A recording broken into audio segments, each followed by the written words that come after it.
గౌరవనీయులైన శాసన పరిషత్తు చైర్మన్ గారు, గౌరవనీయులైన శాసనసభ స్పీకర్ గారు, గౌరవనీయులైన ముఖ్యమంత్రి గారు, గౌరవనీయులైన మంత్రిమండలి సభ్యులు, గౌరవనీయులైన శాసన పరిషత్ శాసనసభ సభ్యులను, శ్రమించే తత్వంగల శాంతి కాములకైన యావత్ తెలంగాణ ప్రజానికాన్ని ఈ బడ్జెట్ సమావేశానికి నేను సాదరంగా ఆహ్వానిస్తున్నాను. ఓకాంగ్ చరిత్రాత్మక పరిదర్శన దాంట్లో తెలంగాణ ఉండగా మనమందరం సమావేశం అవుతున్నాను. ప్రభుత్వం కేవలం పరిపాలన మాత్రమే కాకుండా ఒక భవిష్యత్తును రూపొందిస్తుందని, ఇందులో ప్రతి పౌరుడు పురోగతిలో భాగస్వామిగా ఉంటారు. స్వయం పాలన, గౌరవం, న్యాయబద్ధమైన అభివృద్ధి కోసం ప్రజల ఆకాంక్షల ద్వారా ఒక సుదీర్ఘమైన చరిత్రాత్మక పోరాట ఫలితమే తెలంగాణ రాష్ట్ర ఏర్పాటు. రాష్ట్ర అవతరణకు చేసిన త్యాగాలు, విశ్వాసాలను గౌరవిస్తూ ప్రజాపాలన స్ఫూర్తి ద్వారా మార్గదర్శకం పొందుతూ పాలనలో పౌరులను కేంద్ర విధంగా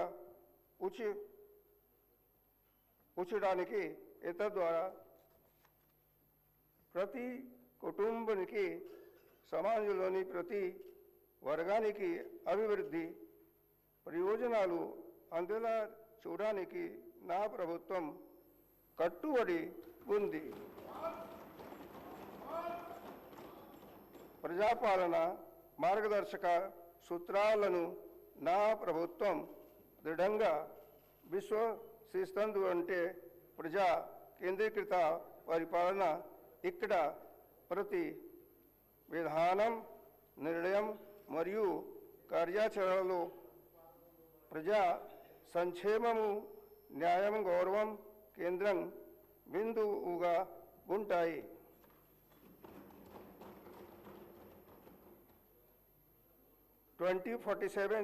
తెలంగాణ రైజింగ్ దిశగా మనము అడుగులు వేస్తున్నాం. సమ్మిళిత వృద్ధి తోకతో ప్రపంచ దిక్సూచిగా మన రాష్ట్రం నిలుస్తుంది అనేది ఈ విజన్.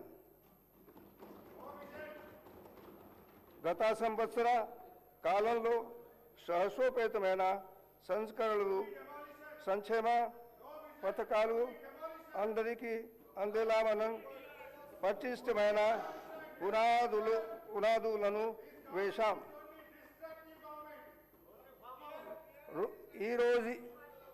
ఈరోజు ఈ ప్రయోజనాలను సంఘటితం చేసి అందరికీ గౌరవప్రదమైన విశ్వస్తు సమృద్ధి దిశగా మనలను నడిపించే ఒక రోడ్ మ్యాప్ను నేను మీకు అందిస్తున్నాను. माननीय सदस्यगण, जैसे जैसे हम भारत की स्वतंत्रता के शताब्दी वर्ष की ओर बढ़ रहे हैं, सरकार ने महत्वाकांक्षी तेलंगाना राइजिंग विजन 2047 दस्तावेज प्रस्तुत किया है। यह दस्तावेज भारत सरकार के विकसित भारत 2047 विजन के अनुरूप और नीति आयोग के साथ साथ हैदराबाद के प्रतिष्ठित संस्थानों इंडियन स्कूल ऑफ बिजनेस और नालसार विश्वविद्यालय के परामर्श से तैयार किया गया है। हम अब धीमी प्रगति से आगे बढ़कर तीव्र आर्थिक विस्तार की ओर बढ़ रहे हैं। अपनी वर्तमान आर्थिक मजबूती की ठोस नींव पर खड़े होकर हमने एक परिवर्तनकारी लक्ष्य निर्धारित किया है। साल 2047 तक तेलंगाना को 3 ट्रिलियन डॉलर की व्यवस्था बनाना, जिनका अंतरिम लक्ष्य 2034 तक 1 ट्रिलियन डॉलर तक पहुंचना है। भारत की अर्थव्यवस्था निरंतर प्रगति का प्रदर्शन कर रही है, जहां राष्ट्रीय विकास दर 8%, महंगाई दर 1.72% अनुमानित है और राष्ट्रीय प्रति व्यक्ति आय में भी लगातार सुधार देखा जा रहा है। इस संदर्भ में तेलंगाना की अर्थव्यवस्था अत्यंत सुदृढ़ और लचीली बनी हुई है। वर्ष 2025-26 के लिए राज्य का सकल राज्य घरेलू उत्पाद 17.82 लाख करोड़ रुपए है, जो 10.7% की प्रभावशाली विकास दर को दर्शाता है। भारत की कुल जीडीपी में तेलंगाना का योगदान 4.99% है। हमारे राज्य की प्रति व्यक्ति आय 4,18,931 रुपये तक पहुंच गई है। साथ ही सरकार ने कीमतों में स्थिरता बनाए रखी है, जिसके परिणाम स्वरूप मुद्रास्फीति को 0.2% के न्यूनतम स्तर पर नियंत्रित किया गया है। पिछले 2 वर्षों के दौरान मेरी सरकार ने राज्य की अर्थव्यवस्था को सुदृढ़ करने के लिए कई केंद्रित और ठोस कदम उठाए हैं।